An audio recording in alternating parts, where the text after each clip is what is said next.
Donc voilà, le séminaire d'aujourd'hui, c'est Giovanni Cappello qui est au LIFI à Grenoble et qui va nous parler de sphéroïdes, des choses un peu plus sophistiquées que ce que j'ai moi raconté dans mon cours. À toi, Giovanni.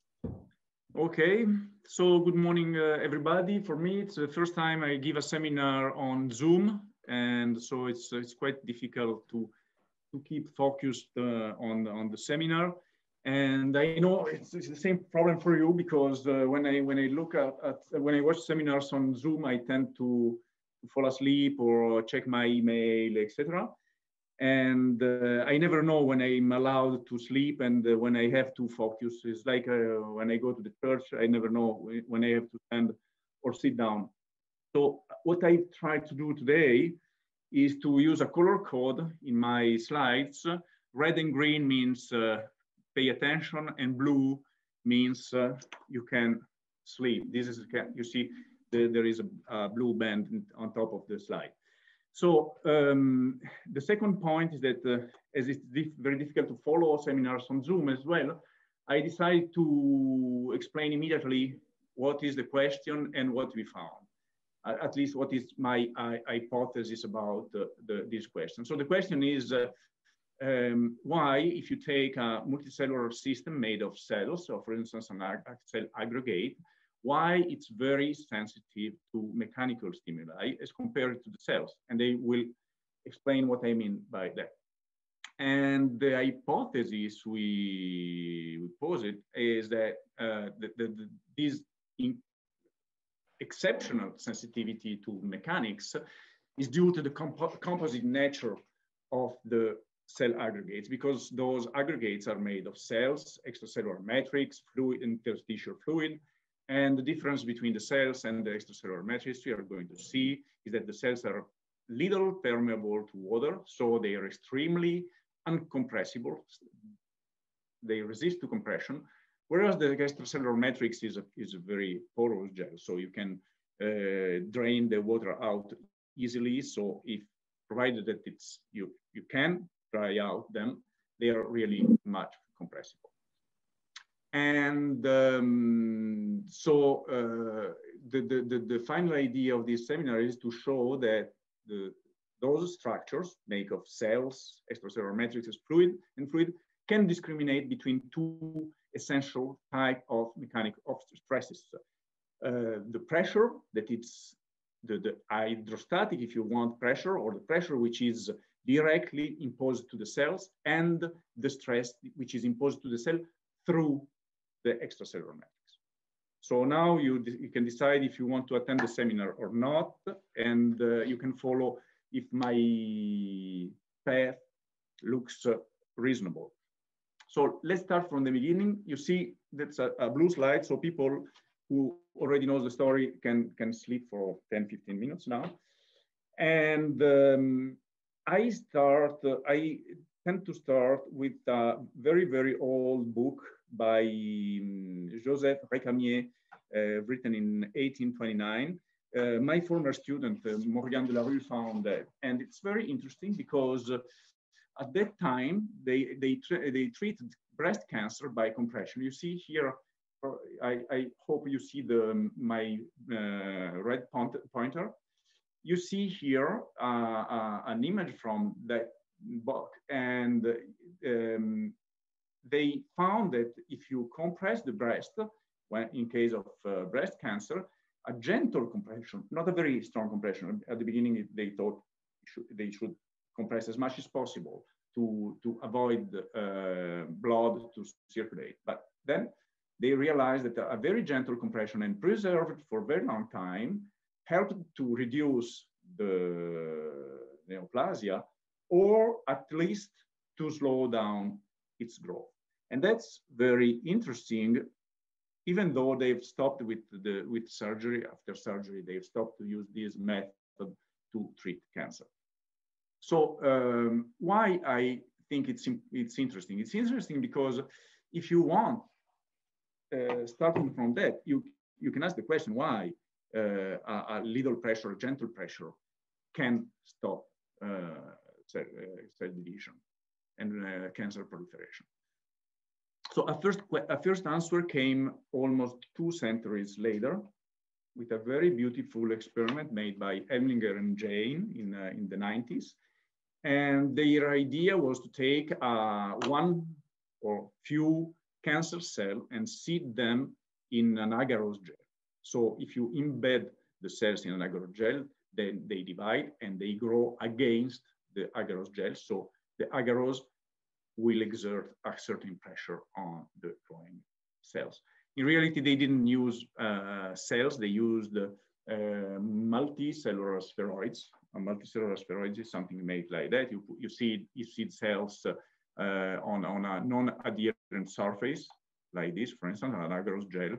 And if you look at the cells, they tend to move, and due to the cell-cell adhesion, or if you want the surface tension, they tend to aggregate and make a sphere.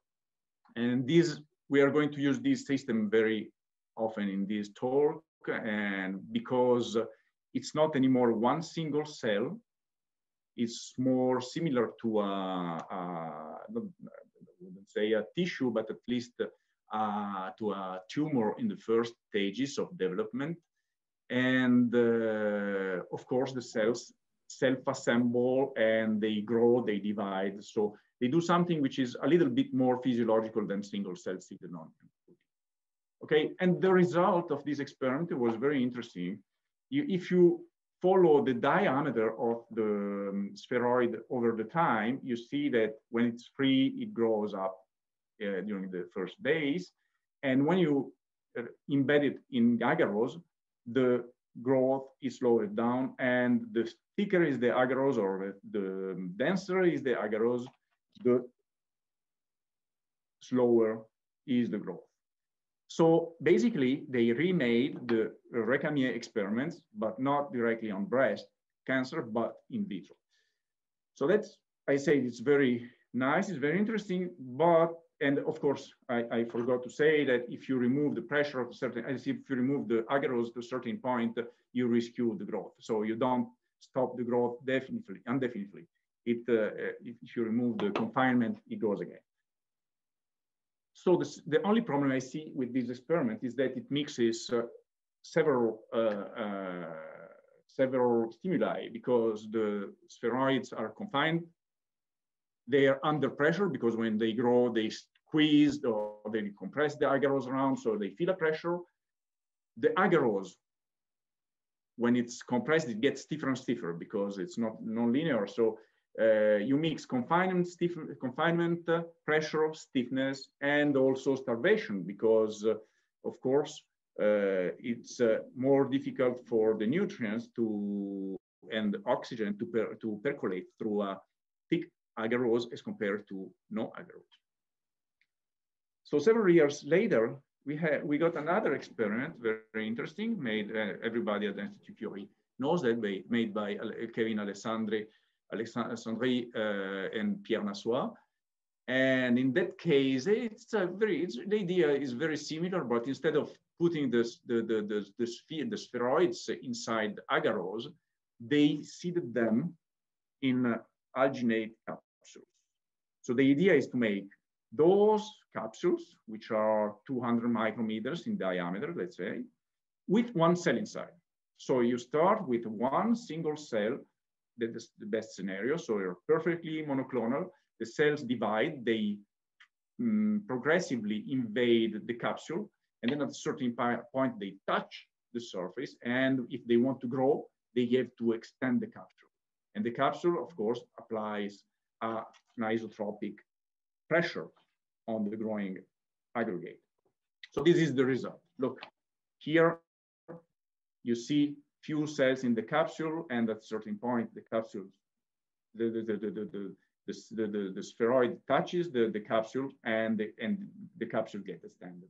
And if you know exactly the properties of the shell, which is made of alginate, you can translate the deformation into pressure. So you can see that if you follow the spheroid growth over the time, you see that the pressure rises, and at a certain point, when you reach few kilopascal, the growth slows down dramatically. At a certain point, it stops. So now you see that at least we have solved, we have asked two of those questions. There is no more problem of starvation because, of course, nothing changes between this initial stage and the final stage because the alginate capsule is always the same. So the cells are as oxygenated at the beginning and at the end, provided that the spheroid is small enough not to block the oxygen coming from outside for the cells which are in the core. And so there is no problem of starvation and no problem of stiffening because at least at the beginning, those capsules are linear. Okay, so now still we had the question whether is pressure or confinement that play a role in cell proliferation in aggregates. So at that time with Fabien Montel, Morgane Delarue, Jacques Pro, and Jean-François Joanny, and Bernard Cabane, who had this idea, we decided to apply a different technique to compress the spheroid. And the idea was to supplement the culture medium with large macromolecules, in that case, dextran. The interest is that dextran doesn't enter the spheroid, so it applies an osmotic pressure, if you want, from outside, and it tends to dehydrate the spheroid. And this is what happens to the volume of the spheroid when you apply the pressure. This is the initial volume, and then you apply increasing pressure, and you see the volume goes down by, in that case, 13 or 12, 13% at 10 kilopascal. So you can really squeeze the spheroid. And the interesting point is now that if you look at the growth of those spheroids over the time, at the beginning, you see with no pressure, it grows with a certain rate. And if you apply a pressure, it grows much more slowly. And then if you release the pressure, it starts increasing again, okay? So the first take-home message is that we evidence that pressure plays a role, more than confinement and stiffening of the environment. Second point is that this pressure, you see, 500 Pascal, is very, very tiny. I mean, when you take a pen and you do click, click, click, the pressure you apply with your finger is around 300,000, sorry, Pascal. So it's 1,000 times more. So it's a very little pressure, and it halves the proliferation of cells in spheroids. And then the third point is that if you remove the pressure, the spheroids keep growing again. And the last point is that if you make experiments with 500 Pascal, this is still the growth of the spheroid over the time. This is 500 Pascal, 2,000, etc. And you see that if you exceed 5,000 Pascal, the effect saturates. You have no more effect. So there is a saturation effect at 5,000 Pascal. So let's see what happens inside the spheroid. Why does it stop growing? It stops growing because if you stain the dividing cell, mainly, you see here, you have an equatorial cut of the spheroid. On the left, you stain the dividing cells in blue by staining the protein Ki67. And you see that the cells, they divide more or less everywhere. On the right, you do the same thing for a spheroid, which is dipped in a solution at 1 kilopascal. So with 1 kilopascal, you almost stop the cell division in the middle of in the core of the spheroid. So that explains why it grows more slowly. And yes, of course, you can divide the spheroid in two parts: the external layer, which always proliferate, and the core, which stops proliferating with the pressure. So let's keep that the next slide, because I want to go immediately to the second effect. You have seen that the pressure has an effect on cell proliferation. Now we know that it has an effect also on cell motility. And that's very difficult because following cells inside the spheroid is difficult because the cells, the spheroids are opaque to light. They scatter the light, and you see in the middle, they are dark. So if you try to follow the cells in the middle, there is no way to do it.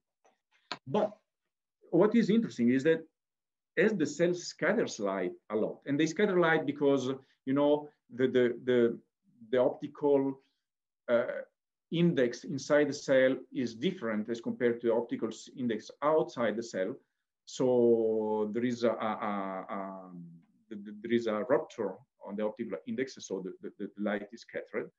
But if you think about it, if the light is scattered, it means that if you illuminate the spheroid with a coherent light, a laser beam, for instance, and the laser beam is scattered, you should have a diffraction pattern behind the object you are looking at.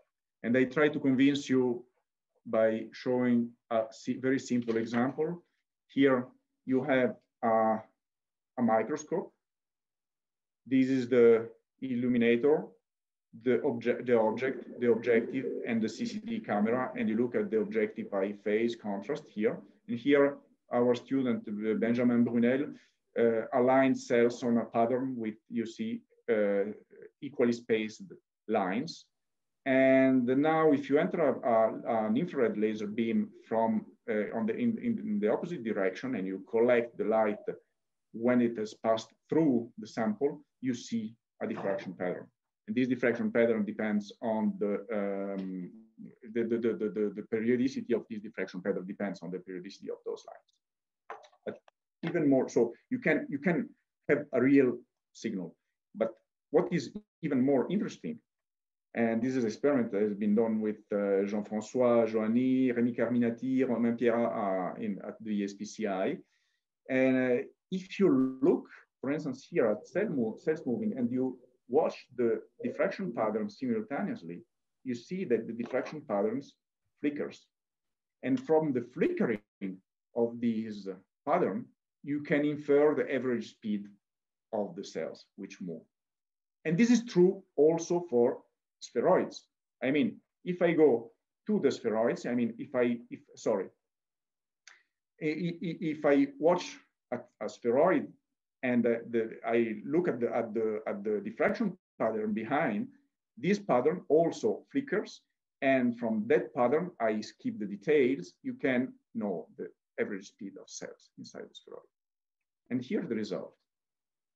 You see, this is the average speed of cells inside the spheroid, 25 micrometers per hour, and its evolution with the pressure. So when you apply a pressure, let's say 10 kilopascal, you go from 22 to 10 micrometers per hour. So the fact to apply a pressure with the dextran not only affect the cell division, but also the motility. So you have a kind of inhibition of proliferation and locomotion. This technique is a little bit more interesting than that, because you can imagine also to put your laser beam on the periphery of the spheroid, in the center, and you have a rich diffraction pattern, so you can infer the velocity tangential to the spheroid and radially. So you see that here, if you look at the velocity in the center and you go to the periphery, of course, in the center, there is no radial and tangential. If you go to the periphery, the tangential speed goes up, and the centripetal speed is almost constant. And this is due to the fact that cells can move that way tangentially, but they go to the center only when there are cells dying in the center. So there is a constant flow of cells which go from the periphery where cells divide to the center where they die. And it doesn't depend very much on the pressure. But the tangential speed depends on the pressure and on the position compared to the center, or distant from the center. So now the next question was, what is the pressure profile inside a spheroid? I mean, is the pressure constant everywhere, or is it higher in the middle? so that the cells divide less because there is more pressure. And the first answer came from an article by Stylianopoulos almost 10 years ago, where they cut a tumor, a round tumor, and they see that it opens up, meaning that there is a certain pressure inside, but it's even more tricky. You see that when it opens, it doesn't make a straight Pacman, but the surface is a bit round, meaning that there is tension around and pressure inside. So they estimated the maximum pressure inside a tumor is around 5-10 kilopascal. So you see, we come back for the third time to this value of 5 kilopascal. Pierre Nassois measured 3, Fabien Montel 5, or 1 to 5. They measured 5. And Valérie Lobjoie also in 2018 in Toulouse did the same experiment with spheroids, and you see that also spheroids, they don't open like a perfect Pacman. Here, this is a very young spheroid. The very young spheroid just open straight. When the spheroids get older, they open like this, meaning that there is more pressure inside than outside. And eventually, last part of this historical introduction, the next question was, what happens when we apply the pressure from outside? How does it propagate toward the center of the spheroid? And to answer this question, Monica Dolega, a former postdoc in my lab, decided to produce small polyacrylamide beads. And you know, polyacrylamide beads are soft and compressible. You can choose the bulk modulus of them, and they are compressible because they are gel. So if you seed if you put those beads inside the spheroid and you compress the whole spheroid, they get compressed. Here, the sphere before and in red after. Sorry for colorblind people, but the volume of this bead is reduced. And the trick is to make, sorry, I have a problem with my pointer. The trick is to functionalize those beads to be fluorescent, covered by fibronectin so that they stick to the other, to the cells, so they remain inside the spheroid, and to calibrate them against the pressure. So you measure the volume as a function of their pressure. So you know that if you lose, for instance, 10% of the initial volume, you're measuring a pressure of 2 kilopascal. So you have a real barometer that you put inside the spheroid. And this is the result. If you measure the pressure across a spheroid from the surface to the center, when you apply an additional pressure of 5 kilopascal, the pressure increases from the surface to the center and tends to reach the 5 kilopascal around the core of the spheroid. So I had hard life to understand this result, but there was an article made by Jean-François Joanny, Franck Jülicher, and Jacques Pro with a very nice model, and they predicted that if the spheroid is not perfectly isotropic, meaning that the cells have not the same stiffness tangentially and radially, the pressure shouldn't be constant through the spheroid. It shouldn't be uniform like it should be in a fluid, but it can either be screened by the cells. So you apply the pressure from outside, and the cells, like with an arch effect, they discharge the pressure on the neighbors if they are very stiff tangentially, and they don't transmit the pressure to the center.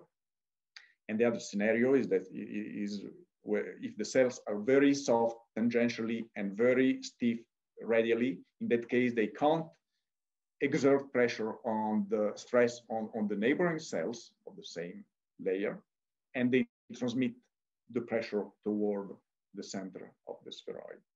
And in the worst scenario, you see at the equilibrium, the force felt by a cell should be 0. So in a spherical geometry, if the force the resultant of the force is 0 on a given cell, as the surface, the external surface is bigger than the internal surface. It means that the pressure is higher at the bottom of the cell as compared to the top. So that's in the worst scenario, the pressure should go up with 1 over r square. In our case, it's not the case because, of course, the cells have a certain stiffness left. And I finish now because with this point that this model is very nice, but it doesn't explain directly why the pressure vanishes at the surface. You apply an additional pressure of 5 kilopascal exactly at the surface, but when you measure it, there is no pressure. And it vanishes in the center. And this is a real experiment. So this is the story. So now the open question is why the spheroids are so sensitive to low pressures. For instance, look, this is a spheroid before applying the pressure, and this is after applying pressure of 5 kilopascal. And the size is reduced. How much it's reduced? You see that here. This is the pressure and that the relative compression of a spheroid. And you see that it's compressed in such a way that you can deduce. So you see for 2 kilopascal, you have 6% of compression, which correspond to 30 kilopascal of bulk modulus. In reality, you remember the pressure is not exactly 5 kilopascal, it's 5 kilopascal only here. So if you take into account this effect that the pressure is not uniform, you should say that the real bulk modulus of a spheroid is 10 kilopascal. So why do I insist? We are this is a red slide, so please wake up. Why I think it's important? It's important because you see here the bulk modulus is 10 kilopascal, and if you try to see the bulk modulus of a single cell, I think that Mathieu Piel and Sylvain Monnier did very well. You find something around 800 kilopascal, which is 80 times bigger. How do they measure that? They have a very nice setup where they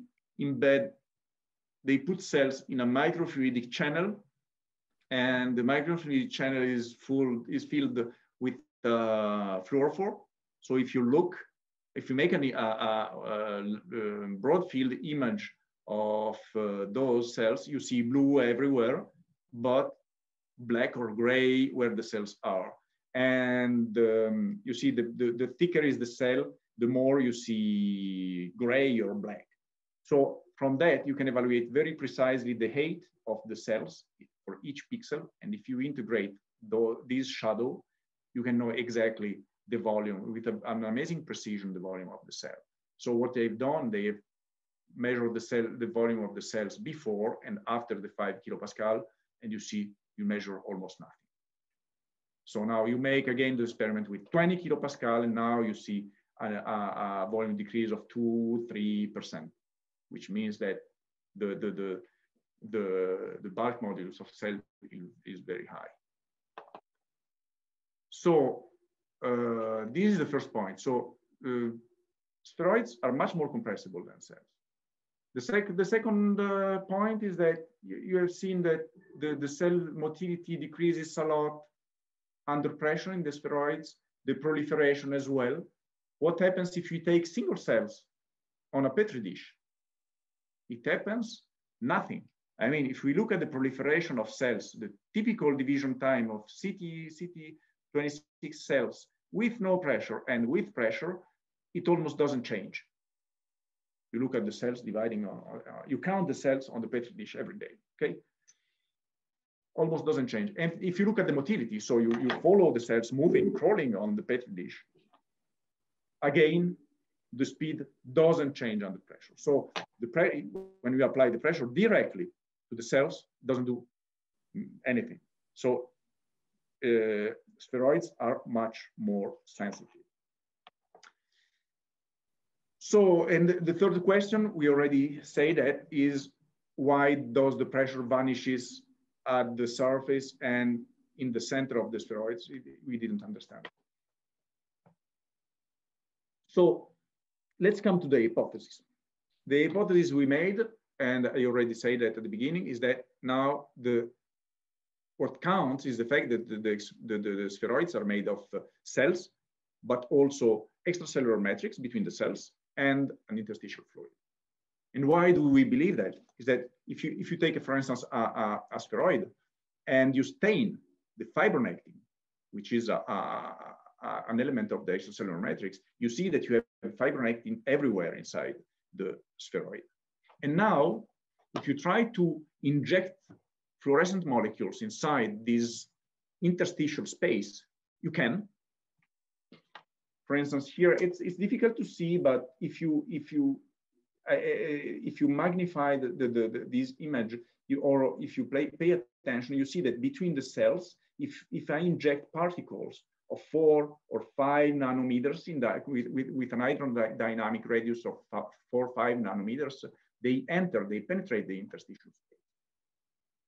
This is not the case if those particles are bigger than 10 nanometers, meaning that there is an intrinsic porosity of this interstitial space, which is around 10 nanometers. So it means that it's not an empty space, it's a space filled with something, probably extracellular matrix. And the second point, which put us on this direction, is that now if you try to measure the thickness of the space between the cells, you get a stiffness which is, once you have taken into account the resolution of your confocal microscope, is around 0.5 micrometers. But 0.5 micrometers around a cell of 10 micron, you see it's 5%, but in terms of volume, you cube that. It means it gives 15%. So we estimate that we have up to 15% of interstitial space in the multicellular spheroids. And that's interesting because now let's try to measure the compressibility of these extracellular matrix. How can you do that? The way we took, Monica Dolega took a proxy of extracellular matrix, which is matrigel.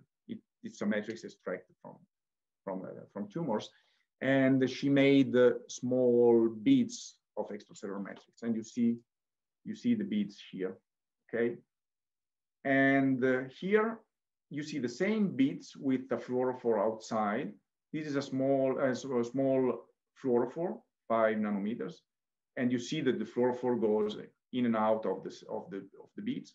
When the fluorophore gets bigger, it doesn't enter again those beads, as it didn't enter the spheroids before. So there is these extracellular matrix, or artificial or purified extracellular matrix, also have a pore size around 10 nanometers, and you can compress them. When you use the big, if you use a big dextran, which can't enter the beads, you compress it, and you compress it as a function of the pressure. And now what is interesting is that you see, this is the compression as a function of the pressure. And you see that at 500 Pascal, not kilopascal, is Pascal, is very tiny pressure. Those beads made of extracellular matrix, they lose 60% of their volume. What does it mean? It means that if you compress a spheroid, you mainly dehydrate it completely. Dehydrate the extracellular matrix. So the idea, I skip this slide because it's long and tedious, but the idea is that now what you are measuring is, when you compress it, what you are measuring is the fact that you squeeze the ECM and not the cells. So now let's come to the results. Last part of the talk. Let's come to the result. I mean, if our hypothesis is good, I mean, compressing the extracellular matrix has an effect on cell proliferation and motility, we should be able to prove that if we compress the matrix, we get the result. If we compress the cells without compressing the matrix, nothing happens. So I already told you the final result, but how do we do that?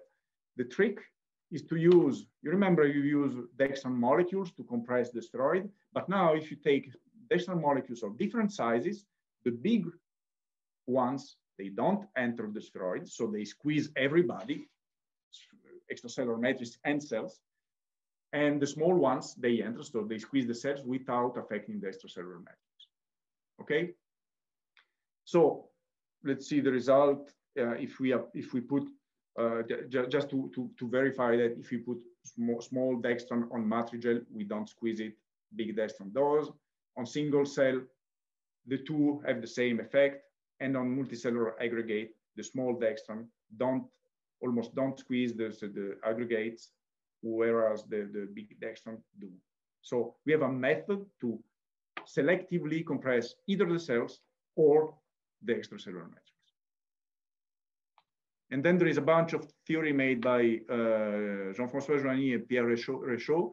And I give you just the final result of this theory. And the result is that if you apply the pressure with small dextran and big dextran, it has exactly the same effect on cells. But now, if you look at the extracellular matrix tension, when you squeeze the full system, you squeeze the matrix and the cell. So the tension is negative, so there is pressure. Now, if you use a small dextran molecule, you squeeze the cell without squeezing the extracellular matrix, so the cell shrinks and pulls on the matrix. So the matrix is put under tension. You get the opposite result. And this is clear in some experiments that have been done by Sylvain Monnier in Lyon. He took a spheroid and he squeezed the spheroid between two plates. And then he injected a fluorophore to stain the interstitial space between cells. And then he added the pressure with either big dextran or small dextran. And you see here that the big dextran, it decreases the interstitial space. So it squeezes everything. Whereas the small dextran penetrates through the spheroid and squeezes the cells. And you see that the luminosity, the intensity, the fluorescence intensity in the interstitial space even increases. So the interstitial space is swollen by small dextran. That's a very counterintuitive effect. And we like this experiment very much.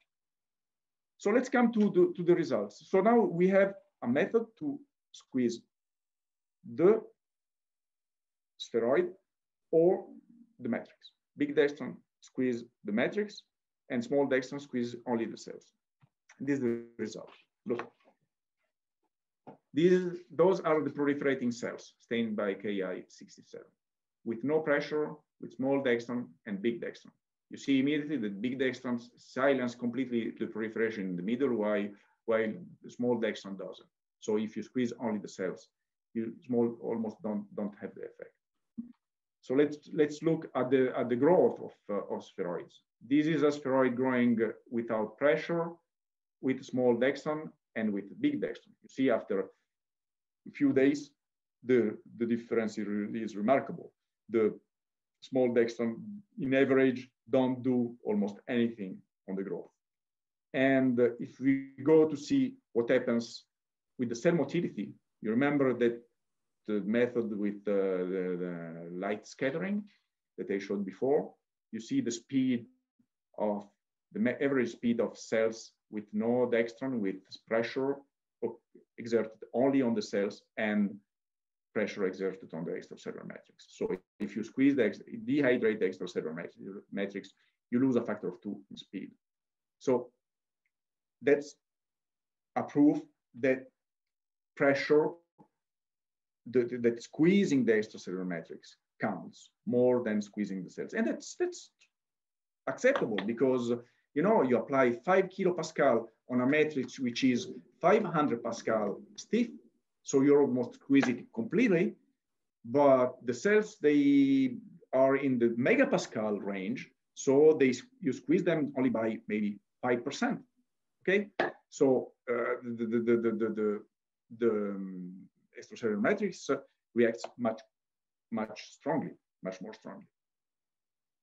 So is that sufficient? In my opinion, no, because what we have proven is that that's a necessary condition. I mean, if we reduce proliferation and motility in the spheroid, we have understood that that's essential, but it's not sufficient, because you can argue just that when you squeeze the cells against each other by dehydrating the extracellular matrix, the only thing you do is to deform the cells, and you put them in contact, and you fall in the scenario where you have contact inhibition of proliferation and locomotion. So it's, to some extent, it's trivial. So to answer this question, we had to make the same experiment with one single cell embedded in the extracellular matrix in such a way that there are no two cells, so they don't touch each other. So the idea was to take a matrigel droplet with one cell or single individual cells inside and compress it. And here you see the result. You see that here is just a movie of cells inside the matrigel measured for 10 hours. You see 15 hours. You see that they move, they divide, and you can measure motility and division rate. And now here you do the same experiments under pressure. And you see that under pressure, nobody moves. The cells keep dividing a little bit, but they don't move. And here, the result, with no pressure or with the pressure exerted by a small dextran, essentially on the cells, you have a certain speed. If you squeeze the extracellular matrix, the cells immediately stop moving. Okay, so still single cell are affected by, in terms of motility, are affected by the extracellular matrix compression.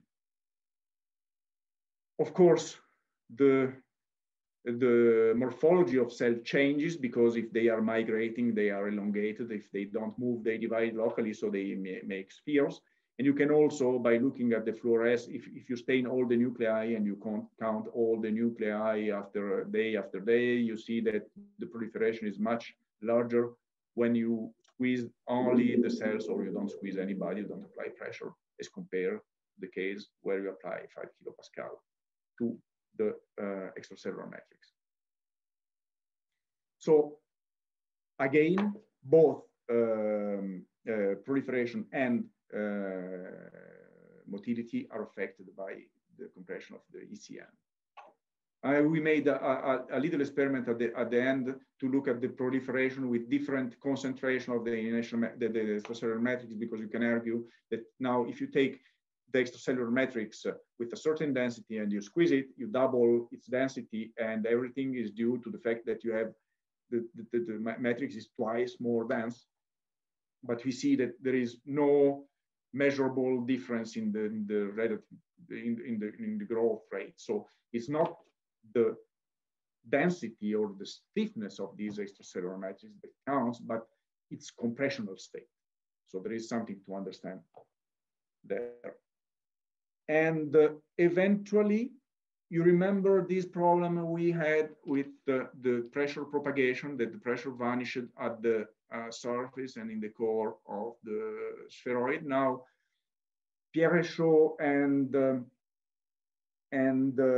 Giuseppe Zurlo, they made a very complex model that I will not explain because I haven't understood it. You see the slide is blue, you can sleep because I have nothing to teach you about that. It's really too, I understood that until a certain point. I made the experiments, we made the experiments, and then everything became too tensorial for me. But I can give you the ingredients of this model. Is a three-phase model, including cells, extracellular matrix, and fluid. The cells are actively contractile. There is a spontaneous anisotropy that emerges in this model because the cells divide at the surface and they migrate to the center. So it's and as I didn't understand really the model, I said, okay, give me the result. I give you all the parameters, I measure all the parameters and give me the result. And that's the interesting point, is that now if you look at the cell-cell distance as a function of the distance from the center of the spheroid after compression, the blue points, and the prediction by the model with no adjustable parameters. All the parameters have been measured experimentally. It fits quite well. And it also predicts, if you look at the stress, it predicts that the stress vanishes in the middle of the spheroid and it decreases at the surface. It doesn't vanish, but it reaches a maximum as in the experiment. And it also predicts the permeability of the spheroid. So how long a spheroid takes to be deflated as a function of its initial size. So we are quite happy because we understand a certain number of things with this model and this idea. So if you want, I'm finished here. I just present 2 more slides that I'm not really confident on that because they are preliminary results, but they are quite nice. And so I decided with Aurélien Roux to present them. And the question is, what happens? Because we saw that when you squeeze the extracellular matrix, you change something, but how does the cell know that you have squeezed the environment? What is the detector? And one possible hypothesis, one hypothesis, is that now, if you push the cells against to each other, or you squeeze the cell by squeezing the extracellular matrix, you, to some extent, deform the cells. But you deform the cells without changing their volume, because the pressure you are applying is very small as compared to the internal pressure of the cell. You remember this bulk modulus of a cell is in the order of 500 kilopascal, 1 megapascal. You apply 5 kilopascal. So the volume doesn't change. The shape changes. So the surface should go up. And if the cell surface, the cell membrane goes up, it means that the tension changes. So I went to Aurélien Roux lab in Geneva, and he has a very nice probe which is called FLIPTER, and this is a fluorescent probe that is lipophilic, so it enters the extracellular the plasma membrane, and depending on the tension on the membrane, it undergoes let's say cis-trans conformation change. Let's say the 2 parts of the molecule rotate with respect to each other. And what happens is that the fluorescence is more difficult to happen, so it takes longer. The typical time to fluoresce gets longer. It goes from, let's say, 4 to 5 nanoseconds if the tension increases, and it goes down if the tension decreases. And here the result. You remember this experiment with cells in Matrigel? Here we look at the fluorescence light time. This is not fluorescence intensity. This is fluorescence light time of FLIPTER at the membrane before and after compression. And the color scale reflects the fluorescence time scale. So the time scale goes down. And here the result you see in the control, and for small dextran, you are between 4.7, 4.6 and 4.7 nanoseconds, and it goes down a little bit under compression when the extracellular matrix is compressed. And the same for spheroids. This is an image of a spheroid, and this is the typical membrane tension, or let's say fluorescent lifetime of the fluorophore before compression and after compression, as a function of the distance from the surface. So you see, when you enter the spheroid, the membrane tension goes up in all cases, but once you apply the pressure, poof, all the membrane tension drops. So now the next step is to understand whether an ion channel, maybe a calcium channel or whatever, opens or closes depending on the tension, and vehiculate the message to the cell that there is a stress in the environment. So let's finish there, because I think, do I have time or not? I don't see it. Do it again. 5 minutes if you want. Okay. Just to conclude, you see it's a blue slide, so you can sleep if you want. But for me, the understanding the role of ECM is important from two perspectives. For instance, if you look, for instance, in tumors, in cancer, there are many evidences that the extracellular matrix in cancer is corrupted as compared to normal extracellular matrix. And in particular, for instance, this is a figure taken from an article by Stylianopoulos and Voutouri in Neoplasia. In particular, the quantity of hyaluronic acid increases as compared to collagen. And this means that the matrix gets more and more hydrophilic, and this gives an additional swelling to the extracellular matrix. So it happens in tumors, it happens exactly the contrary as respect to what we have seen in the spheroids. In the spheroids, we squeeze the spheroids by dehydrating the extracellular matrix. In real tumors, the hyaluronic acid tend to swell the extracellular matrix and thus to increase cell proliferation. So there is no more inhibition of cell proliferation. And they have measured the stress on those tumors, and the higher is the ratio between hyaluronic acid and collagen, the higher is the pressure. And then and there are many other evidences that ECM is important in cancer. And the second example I want to supply is by Elias Barriga, and he published that a couple of years ago, 3 years ago. And it's a very nice experiment where, I don't know, I'm not very expert of that. I'm not an expert of that, but he took the xenopus, he took the xenopus and, sorry, and he explanted cells from the neural crest at a certain day where the cell, they don't migrate, and, sorry, the cells start to migrate, and those cells are injected in another embryo where the cells are not migratory yet.